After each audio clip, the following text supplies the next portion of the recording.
सेरू अस्पताल में night duty खत्म करके रात के लगभग 2 बजे घर की ओर रवाना हुआ। आसमान में चांद नहीं था।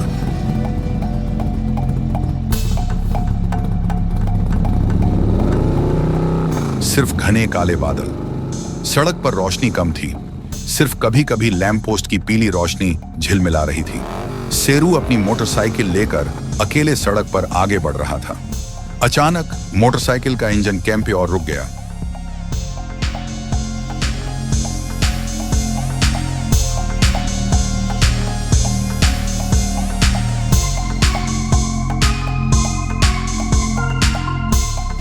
सेरू ने बार बार कोशिश की, लेकिन इंजन स्टार्ट नहीं हुआ।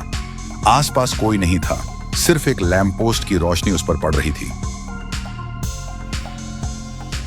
सेरू मोटरसाइकिल से उतरा और फोन पर किसी की मदद मांगने की कोशिश की, लेकिन सिग्नल नहीं था। लैंप पोस्ट की रोशनी में उसने देखा, आगे कुछ दूर पर एक पुराना पेड़।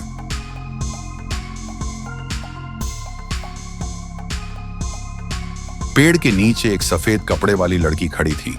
लड़की उसकी ओर देख रही थी, लेकिन चेहरा अस्पष्ट था। सेरू सोचा, शायद उसे भी मदद चाहिए। वो आगे बढ़ा।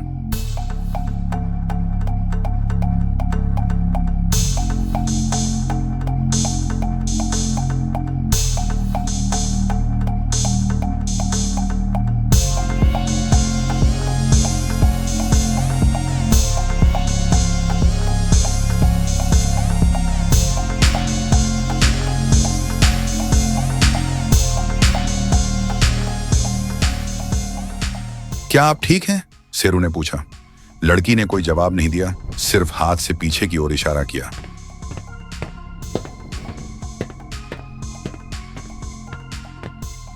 सेरू ने पीछे देखा तो पाया वहां एक पुराना कब्रिस्तान। उसके शरीर में कांटे उठे। वह मुड़कर देखते ही लड़की वहां नहीं थी। सेरू तुरंत मोटरसाइकिल की ओर लौटा। इस बार इंजन स्टार्ट हो गया। वह तुरंत घर की ओर रवाना हो गया।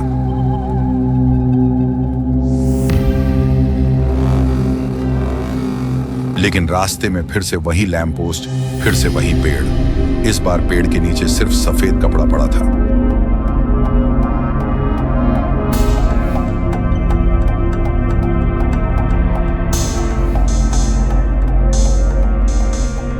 सेरू ठिठक कर खड़ा हो गया। अचानक उसका फोन बज उठा। एक अज्ञात नंबर से एक मैसेज आया। तुमने मेरी कब्र पर पांव रखा है, मुझे मुक्त करो। सेरू डर से कांपने लगा। उसने समझ लिया, इस लड़की की आत्मा कोई अधूरा काम लेकर पृथ्वी पर फंसी हुई है। अगले दिन उसने स्थानीय लोगों से बात करके पता लगाया, कई साल पहले एक लड़की रहस्यमय तरीके से मर गई थी और उसकी मृत्यु का रहस्य अभी तक अनसुलझा है। सेरू ने हिम्मत करके पुलिस से संपर्क किया और कब्रिस्तान खोदकर लड़की के अवशेषों की जांच करवाई। अंत में सबूत मिला कि लड़की की हत्या की गई थी। अपराधी पकड़ा गया और लड़की की आत्मा को शांति मिली।